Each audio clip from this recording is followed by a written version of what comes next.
Hello to all our listeners. Today we are doing our follow through episode on the Business of Life Masterclass podcast from our interview with Jule Salem.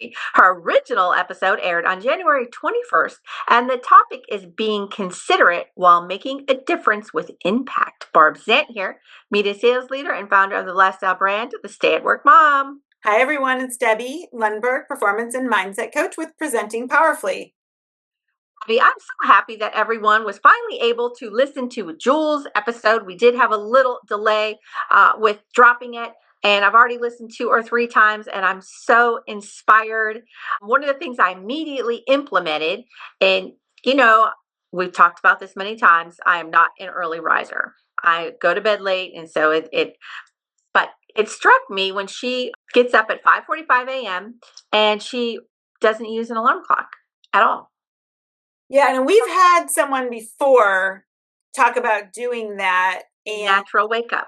I did it on a Saturday or a Sunday when I wasn't going to Orange Theory or running. And I will say that it's part of, I find myself, and I'm sure you get used to it, looking over, like waking up and looking over at the clock a little bit when not setting an alarm, or I set an alarm for later just in case. So that's how I reconciled it.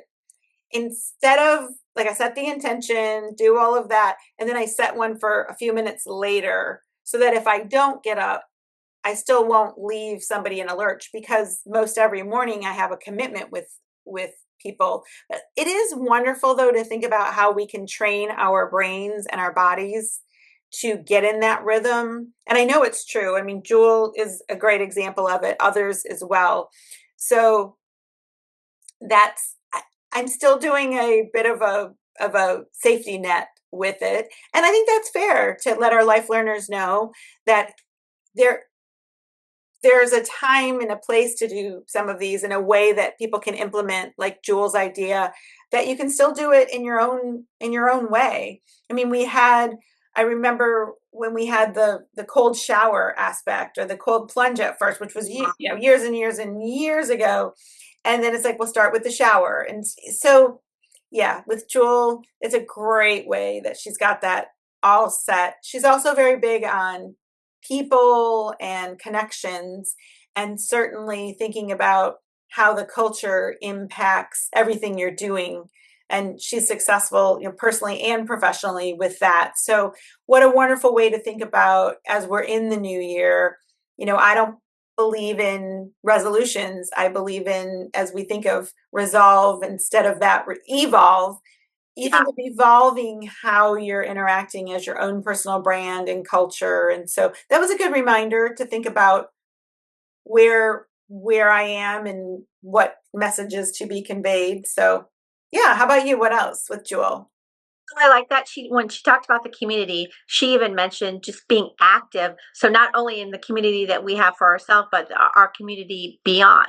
And she had an example of being in line at Publix and getting to know the people around her.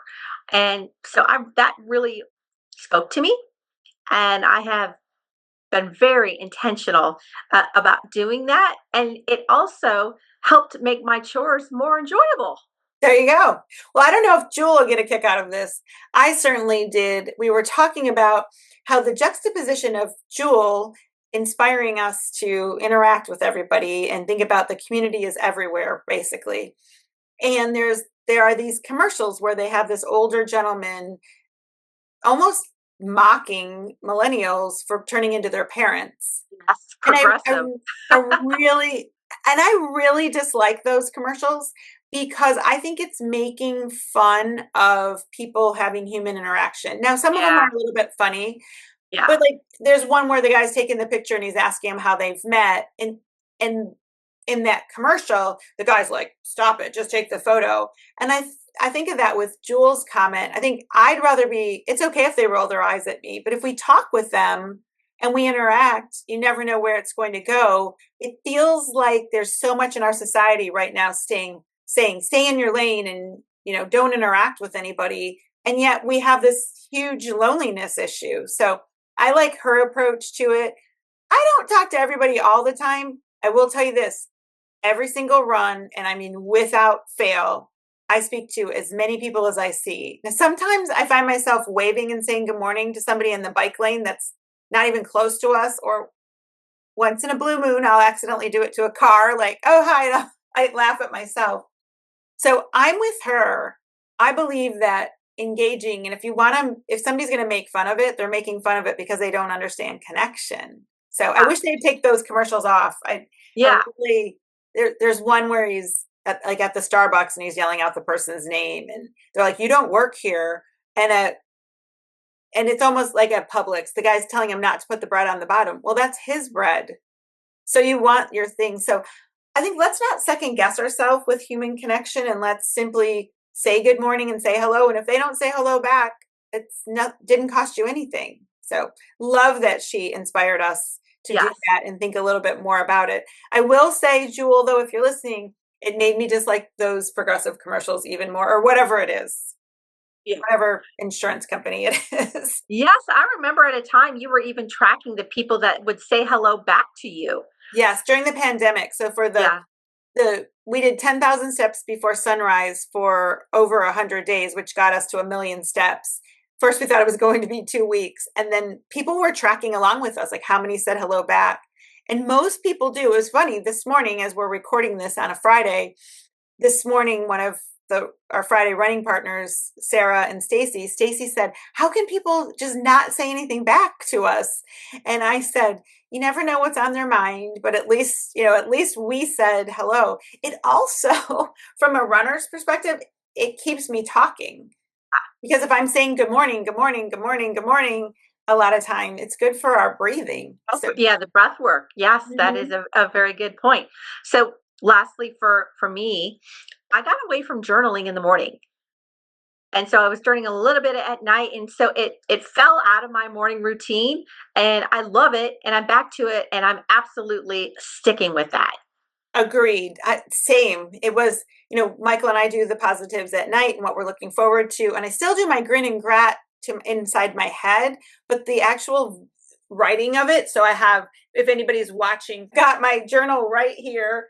And it's very rewarding to practice that in the morning. And I'll tell you what, to give Jule some more credit, the heart rate variability, HRT, that people might be hearing a lot about, and if you think about hormones, there's all kinds of information out there that encourages morning journaling. So it's not simply a practice of positioning, it's they're tracking it for overall health, not just mental health and emotional well-being, even the physical health of it. So she's gotten us to revisit different things. So we're so glad that Jule Salem was on the show. We're grateful for having her.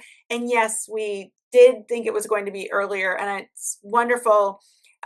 Perhaps that's a mistake on our part. We didn't communicate with the life learners that we were going to give some time off during the holidays, and that's a mistake on our part. But the reality is, a lot of people we notice don't necessarily listen as much during the holidays, and we want to make sure that all of our wonderful guests get a lot of attention. So if we can tweak the algorithm a little and get it for next year, we'll keep the shows flowing. Absolutely. And now we will put in the notes. Jule was working on launching a podcast, and that was one of the things that she was super excited about. So we'll have more information on that as well. So as we close this out, please know, listeners, that you can stay connected with us on Instagram and Facebook at the Business of Life Masterclass, me on Instagram at the Stay at Work Mom, and Debbie Lundberg is Debbie Lundberg most everywhere. Debbie is Debbie Lundberg Coach on TikTok.